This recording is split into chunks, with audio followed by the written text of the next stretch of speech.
Siklus Carnot ditemukan oleh Nicolas Léonard Sandy Carnot, seorang insinyur militer Perancis pada tahun 1824.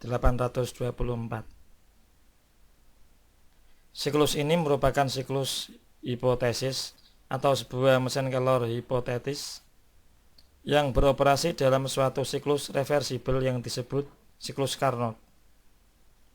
Model mesin Carnot kemudian dikembangkan secara grafis oleh Émile Clapeyron pada tahun 1834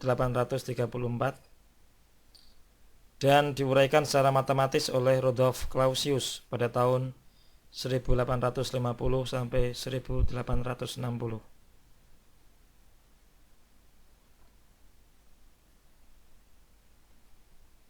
Mesin Carnot terdiri dari 4 proses, yaitu 2 proses adiabatik dan 2 proses isotermik.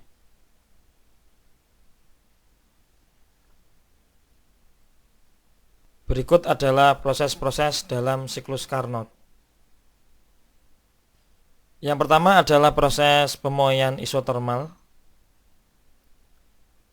yaitu pada gambar tertera angka 1 sampai angka 2.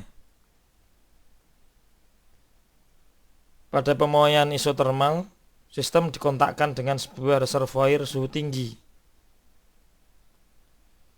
yang bertemperatur TH, sehingga sejumlah kalor Qh masuk sistem dan menyebabkan sistem berekspansi. Temperatur sistem dipertahankan konstan sebesar TH.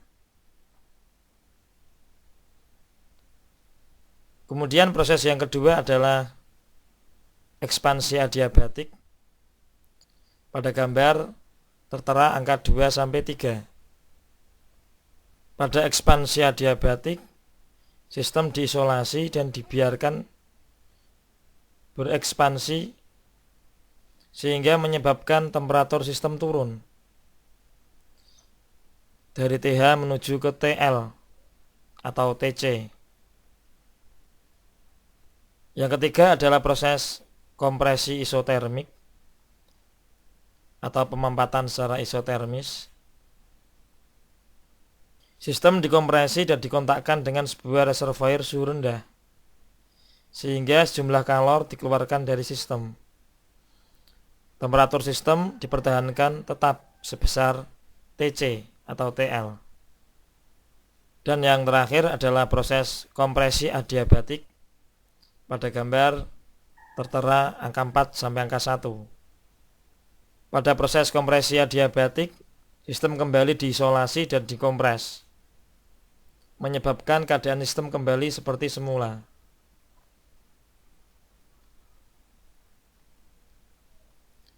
Secara grafis dapat kita lihat proses pertama adalah pemoian secara isotermis. Pada proses kedua adalah pemoian secara adiabatik. Proses ketiga kompresi atau pemampatan secara isotermal. Dan yang keempat kompresi atau pemampatan secara adiabatik.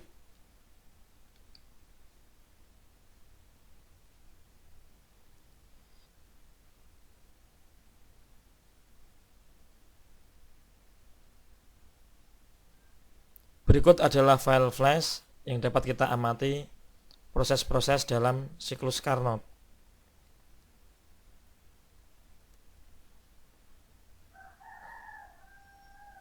Pada garis merah merupakan garis pemoian isotermik, kemudian garis kuning adalah pemoian secara adiabatik, garis biru muda adalah kompresi secara isotermik, dan garis hijau adalah kompresi secara adiabatik.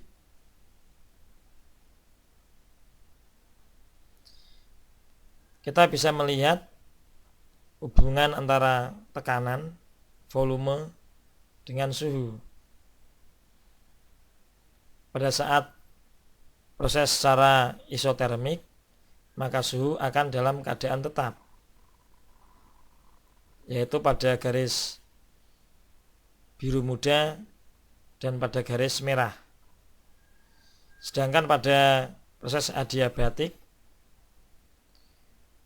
hubungan antara P, V, dan T dapat kita amati pada animasi berikut. Tekanan, volume, dan suhu berubah-ubah. Siklus Carnot terdiri dari 4 proses bagaimana yang di atas. Yang pertama adalah proses ekspansi isotermal.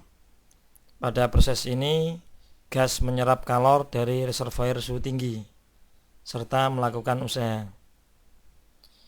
Proses yang kedua adalah ekspansi adiabatik, di mana selama proses temperatur gas turun dari suhu yang tinggi ke suhu yang rendah.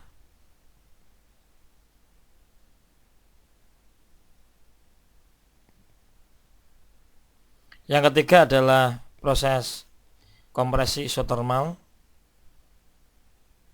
di mana gas akan melepas kalor. Dan yang terakhir adalah proses kompresi adiabatik. Dalam proses ini tidak ada kalor yang diserap maupun keluar oleh sistem. Usaha yang dilakukan oleh gas dapat kita ketahui, yaitu merupakan luasan di bawah kurva. Kita dapat melihat luasan dari proses 1, 2, 3 yang arahnya ke kanan atau memuai, di mana usaha bernilai positif. Sedangkan dari proses 3, 4, 5 arahnya ke kiri, di mana usaha bernilai negatif, sehingga didapatkan usaha bersih adalah luasan di dalam siklus itu sendiri.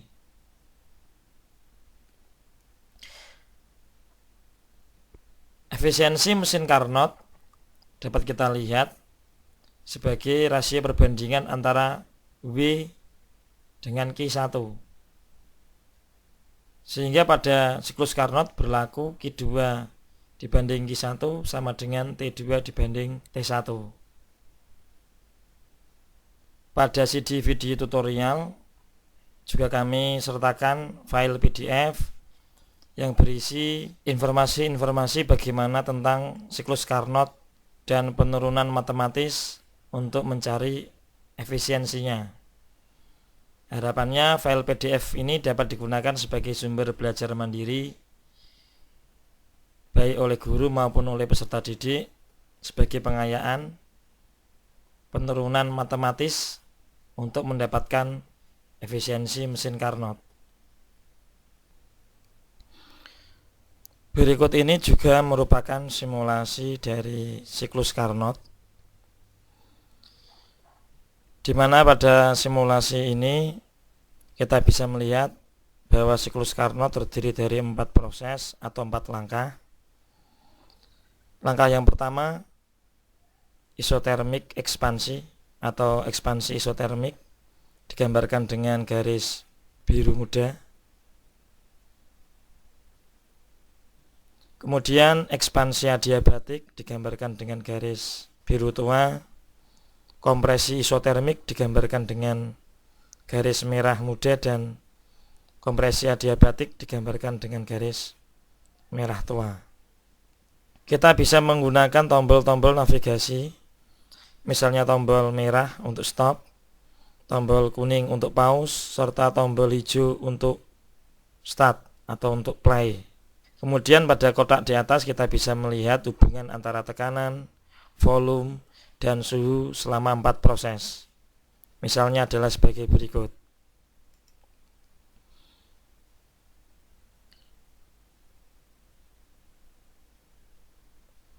Yang pertama adalah proses ekspansi isotermik. Pada proses ekspansi isotermik kita akan mendapatkan bahwa tekanan dan volumenya berubah, sedangkan suhunya adalah tetap. Kemudian pada langkah kedua adalah ekspansi adiabatik. Dari kotak antara hubungan P, V, dan T kita akan mendapatkan bahwa besaran tekanan, volume, dan suhu berubah-ubah. Sedangkan pada langkah kompresi isotermik kita akan mendapatkan bahwa suhunya selalu konstan sedangkan tekanan dan volumenya berubah. Pada langkah keempat yaitu langkah kompresi adiabatik kita bisa mendapatkan bahwa tekanan, volume, dan suhunya berubah-ubah. Tombol V adalah tombol kecepatan dari gerakan piston. Kita dapat menggesernya untuk mendapatkan simulasi gerakan yang lebih cepat. Sedangkan pada bagian kiri terdapat simulasi termometer yang menunjukkan suhu pada setiap prosesnya. File flash simulasi siklus Carnot ini juga kami sertakan dalam CD sehingga dapat digunakan oleh Bapak Ibu guru sebagai media ataupun bahan dalam menyampaikan kepada anak agar pembelajaran semakin menarik.